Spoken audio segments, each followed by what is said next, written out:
National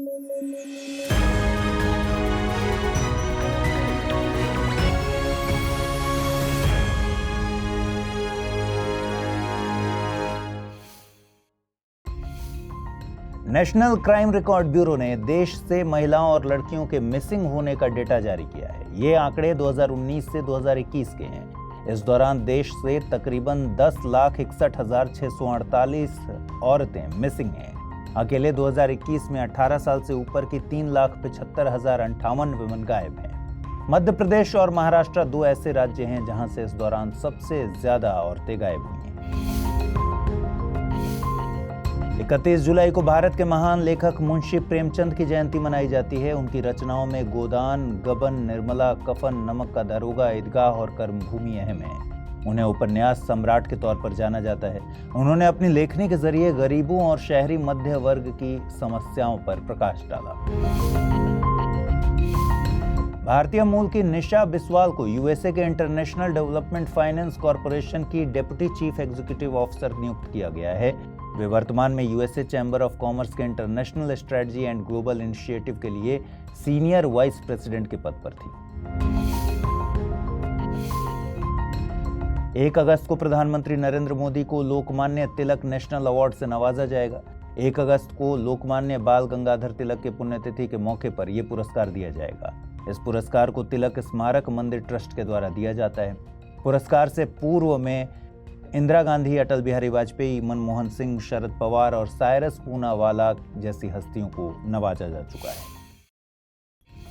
OBC सब categorisation के लिए गठित आयोग ने अपनी रिपोर्ट राष्ट्रपति द्रौपदी मुर्मू को सौंप दी है। इस आयोग को केंद्र की ओबीसी सूची में सुधार के मकसद से गठित किया गया था। आयोग के अध्यक्ष दिल्ली हाईकोर्ट के रिटायर्ड जज जी रोहिणी थे। मन की बात के 103वें एपिसोड में प्रधानमंत्री नरेंद्र मोदी ने भोजपत्र कैलीग्राफी की चर्चा की थी। उन्होंने बद्रीनाथ के नजदीक बसे माना गांव की महिलाओं द्वारा किए जा रहे इस बिजनेस के सिलसिले में इसे हाईलाइट किया था। माना गांव भारत चीन की सीमा से पहले बसा आखिरी गांव है। भोजपत्र या हिमालयन बिर्च 3000 मीटर की ऊंचाई पर पाया जाने वाला पेड़ है। इसकी छाल को पेपर की तरह इस्तेमाल किया जाता है। लोकसभा में पेश जानकारी के मुताबिक 15वें वित्त आयोग ने 1.28 करोड़ रुपए का फंड सभी राज्यों के स्टेट डिजास्टर रिस्पांस फोर्स को एलोकेट किया है। वित्त आयोग एक संवैधानिक संस्था है।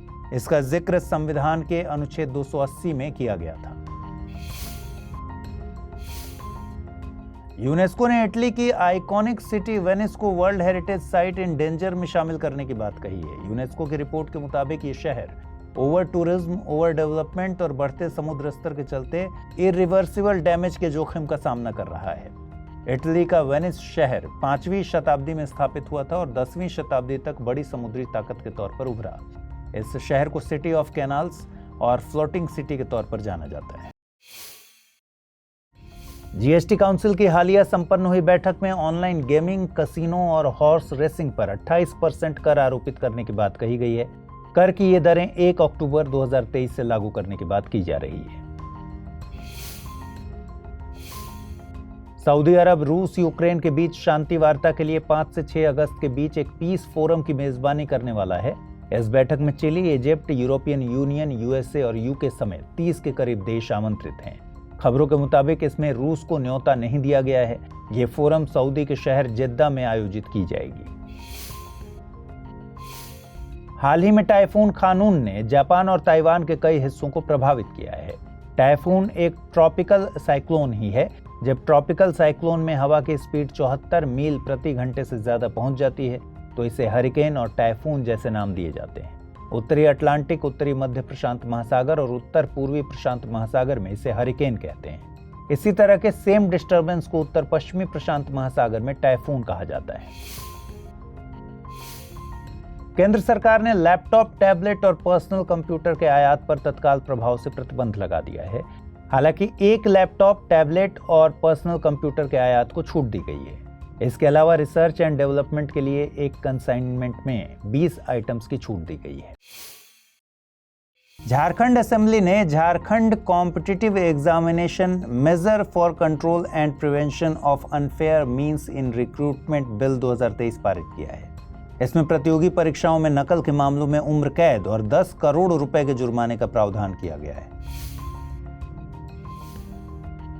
3 अगस्त से डूरंड कप की शुरुआत हो चुकी है। डूरंड कप फुटबॉल के लिए आयोजित होने वाला एशिया का सबसे पुराना टूर्नामेंट है। इसकी मेजबानी असम और पश्चिम बंगाल के द्वारा की जाएगी। मालाबार रिवर फेस्टिवल के 9वें एडिशन की शुरुआत हुई है।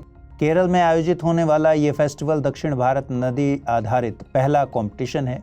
इसमें कयाकिंग चैंपियनशिप का आयोजन किया जाता है।